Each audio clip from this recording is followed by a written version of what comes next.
Imagine, you work in a restaurant kitchen. The health inspector comes in, and they are just incredibly strict. They're Right. checking the temperature of the fridge, making sure every single employee has washed their hands for exactly 20 seconds. And, they're writing citations for any little crumb left on a counter. So like a standard inspection, yeah. Yeah, but now imagine you look over, and that very same health inspector is like handling raw chicken and then immediately touching the cooked food, Yeah. just completely ignoring the rules they're supposed to be enforcing. Oh, wow. Yeah, that's pretty bad. Right. Well, welcome to another deep dive. Today we are looking at a real-world equivalent of that exact scenario, but with stakes that are much, much higher than a restaurant kitchen. We are exploring a fascinating and frankly deeply concerning paradox in how society governs accountability. Yeah, and the source material we are pulling from today details the NWAF standard. And, well, it lays out this structural governance gap in our justice system that most people, honestly, simply don't know exists. We are looking at a fundamental disconnect between the rules applied to everyday people and the rules applied to the very people enforcing them. Because if you work at a regular job, your employer is strictly compelled by agencies, like the Fair Work Agency, to ensure you are perfectly up to date on policies, laws, regulations. There is oversight. There are audits. Exactly. But what about the judges presiding over tribunals, the people who are actually judging those employers and employees? Who ensures that they are up to date? And that structural gap is the core mission of our deep dive today for you listening. Yeah. We are going to explore the crucial difference between simply, following a process and actually fulfilling a legal duty. Right. To bring this out of the theoretical realm, we will walk through a specific real-world case study from a preliminary hearing in June 2026. It serves as sort of a master class in what happens when a system operates without proactive oversight. Okay, let's unpack this, because before we can understand where the system derailed in that 2026 case, we really need to establish the baseline. We have to know how this machinery is actually supposed to function. The NWAR standard talks a lot about organizations confusing process with fairness. So how does that work in practice? Well, the document points out a massive misconception that really plagues institutions. They often assume that fairness is just an automatic byproduct of the process they follow. The logic goes, if we hold a hearing, if we follow the paperwork, if everyone sits in the correct chair, then the outcome is inherently fair. Right, like going through the motions makes it fair. Exactly. But the NWASH standard argues that fairness does not come from process. Fairness comes from the duty you hold. In a tribunal setting, a judge has a fixed, non-discretionary legal duty. Non-discretionary meaning like it's not an optional menu item. They have to do it. Yeah, absolutely. The legal duty is the anchor. They must apply correct statutory tests. They have to consider the submitted evidence, provide clear reasons, and uphold what the legal world calls natural justice. What does it actually mean in a courtroom? Sure. In functional terms, natural justice really boils down to two main rules. First, the right to a fair hearing, meaning everyone gets to actually present their case. And second, the rule against bias, meaning the decision maker must have an open mind and no personal stake in the outcome. Makes sense. And that duty to uphold natural justice shouldn't change with a judge's memory or their mood or how much time pressure they are under. The duty must govern the process, not the other way around. Yeah, and the source material uses a specific term for that exact concept of showing your work. It calls it a reconstructable decision. A reconstructable decision. Okay. Yeah. A reconstructable decision is the ultimate safeguard of structural fairness. It requires an entirely transparent, traceable pathway. To meet this standard, a decision must clearly document several sequential things. Like what? First, it has to show exactly what evidence existed. Second, it has to explicitly state what evidence was accepted or rejected, and crucially, why. But it goes deeper than just listing documents. A reconstructable decision must also document the specific legal test that was applied. It has to show how the facts of the case satisfied or failed to satisfy that test. Right. And how any contradictions were resolved. You need to see the precise, unbroken pathway from raw evidence to factual findings to the final outcome. Without reconstructability, the duty has basically vanished, and you're just left with a hollow process. I understand the theory. And, everyone loves the idea of transparent systems, but I really want to know what it looks like when this duty process separation just collapses. What are the actual consequences? Well, if we connect this to the bigger picture, we have to look at the preliminary hearing on the 30th of June, 2026. The source material uses this specific hearing as a case study in governance greed failure. Okay. It represents a decision that was completely, entirely non-reconstructible. And reading through the source notes on this, I mean, the cascade of failures is staggering. But I'm playing devil's advocate for the listener here. Is it possible the judge just saw a frivolous case and wanted to expedite it? Like, why is it definitively a governance failure and not just a harsh but efficient judge trying to clear their docket? It's because of the mechanisms they use to clear that docket. Expediency cannot override statutory law. Let's look at the first example highlighted in the sources. The judge made a remark on the record, literally stating, "I think I know what the parties want." Wow. Right. On its face, to a layperson, that might sound like a judge trying to be efficient or intuitive. Yeah. But from a governance perspective, it is a structural defect. The duty of the tribunal is to decide a case based on the submitted evidence and the law. But the process the judge used here was deciding based on a personal assumption before the hearing had fully played out. Yeah. In psychology and systems engineering, this is known as predetermination, which is often driven by cognitive bias or severe time pressure. By saying, "I think I know what you want," the judge reveals a closed mind. And once that happens, the assumption contaminates the entire decision-making process. They are no longer evaluating evidence objectively. They are just selectively looking for things that confirm the assumption they've already made. Okay, so the foundation is already cracked by cognitive bias. How did that impact the actual handling of the evidence in this 2026 hearing? Well, the sources detail a phenomenon the NWAF standard calls evidential reversals. Standard evidential principles dictate that documented proof carries significant weight, but the judge's process ignored extensive documented evidence in favor of bare, unsupported denials from the other side. Wait, really? So one side provides an actual paper trail and the other side just says, nope, didn't happen, and the judge sides with the nope. Yeah, the process used preferred the unsupported denial over the physical proof. Furthermore, the sources point out that crucial formal admissions were made during this case, specifically regarding a party's disability in instances of score manipulation. Okay. And the judge ignored those admissions entirely. That feels like a massive breach of logic. It essentially nullifies the legal framework. Yeah. If a party admits a fact in a legal setting, that fact is formally established.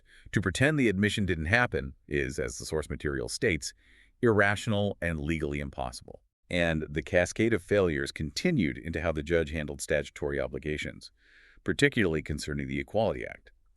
The duty of the tribunal is to apply standards consistently and make reasonable adjustments for disabilities.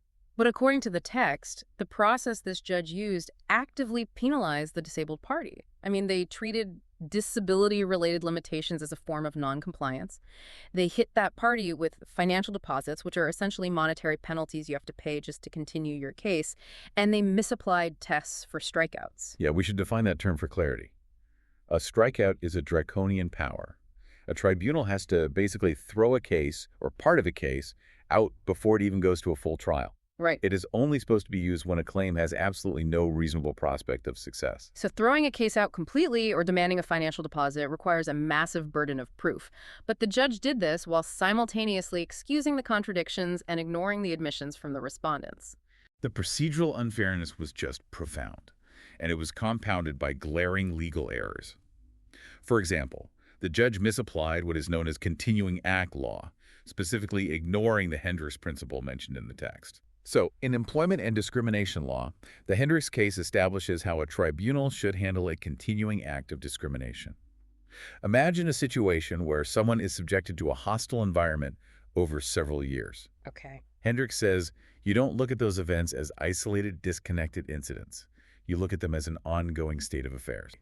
The judge's duty was to apply that settled law and examine the continuous timeline. Instead, the judge excluded conduct that occurred before 2024 without any legal basis whatsoever. They just threw it out. Yeah, they unilaterally chopped off a huge section of the timeline, completely misdirecting themselves in law, which totally prevents the claimant from showing that ongoing state of affairs. And the procedural chaos described in the text keeps escalating. They closed the hearing without a lawful basis. They allowed a dismissed party to remain in the room during the hearing, which seems highly prejudicial. But the absolute kicker for me, the one that screams non-reconstructible, is the complete breach of Rule 62. Yeah, Rule 62 is the specific procedural rule that essentially mandates reconstructability in these tribunals. It is the legal requirement for the judge to provide evidential findings and legal reasoning for their decisions. And what happened here? In this 30.06.2026 hearing, the judge provided zero evidential findings. They provided zero legal reasoning. It wasn't just a poor interpretation of the law, it was a structural defect where the law was entirely absent from the record. Here's where it gets really interesting, because you hear this laundry list of systemic failures: predetermination, reverse evidence, ignored admissions, penalizing disabilities, arbitrary timelines, and zero reasoning provided. Yeah.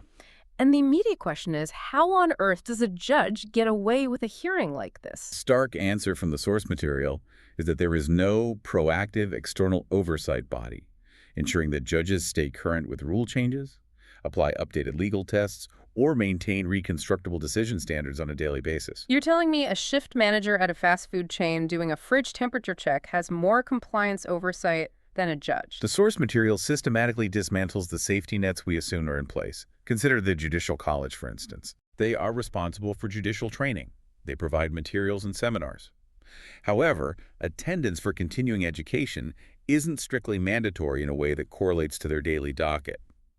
Uptake among judges varies wildly. Wow. But the critical failure is that there is absolutely no enforcement mechanism or proactive audit to see if a judge is actually applying that training correctly in their courtroom. What about the presidents of the tribunals? Aren't they the bosses of this system? The presidents issue what are called practice directions. These are essentially guidelines for how things should be done. But the presidents do not monitor individual judges on a case-by-case basis. They do not audit the quality of a judge's reasoning, they don't enforce reconstructability metrics, and they do not intervene in day-to-day decision-making to ensure compliance. Okay, but this raises an important question for you listening. If a judge messes up this badly, ignores the law, and refuses to provide reasoning, you just appeal it, right?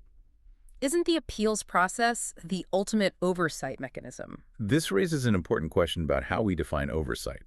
The source material refers to appeals as reactive governance, not proactive governance. First, an appeal only happens after the harm has already occurred. Right. The judge has already made the bad decision, and the damage to the individual's case or their well-being is already done. But more importantly, appeals are incredibly expensive and resource-intensive. So if you are an ordinary person who just got steamrolled by a judge who ignored your evidence, you might not have the thousands of dollars required to hire appellate lawyers, get the transcripts, and fight it at a higher level. Exactly. Which means that for the vast majority of people, whatever happens in that initial room is final, regardless of how structurally flawed it was. The systemic issues, the judges who habitually fail to document their reasoning or update their legal knowledge, well, they remain completely invisible to the system. The human cost here is significant. When judges aren't updated and proactive governance fails, it's ordinary people who pay the price. They walk into a room expecting the structured application of law, and instead they get unpredictable, assumption-based outcomes dictated by cognitive bias. It transforms a justice system into a lottery. It really does. The NWAF standard doesn't just point out the problem, it offers a solution. Well, the NWAF standard is presented as a governance architecture that is desperately needed inside tribunals. It's about moving away from relying on individuals to relying on systems. It introduces concepts like governed thresholds and accountable attribution to force reconstructability. Think of a governed threshold like an online form you are trying to submit. If you don't enter a valid email address with an @ symbol, the system simply will not let you click submit. Right, it throws an error. Exactly. A governed threshold in a tribunal would mean a judge cannot finalize a decision. They cannot physically or legally issue an order unless specific criteria are met. The system would require them to input the specific legal test used and link it to the specific evidence accepted. Accountable attribution functions like an unalterable digital footprint or an audit log. It ensures that every specific finding of fact and every application of law is permanently tied to the specific decision maker. It removes the anonymity of vague judgments. If a judge decides to ignore a formal admission, accountable attribution means their name and their explicit reasoning for ignoring it are permanently logged and easily auditable by an oversight body without requiring the victim to fund an expensive appeal. And if we look at the reality of that reactive oversight, the fact that the only real check on a judge's power is an appeals process requiring vast financial resources, it leaves us with a necessary question to consider. What's that? If it takes immense capital to force the system to correct a judge who didn't follow the law, how many completely undocumented, assumption-based decisions are slipping through the cracks every single day? Fair. Thank you for joining us on this deep dive.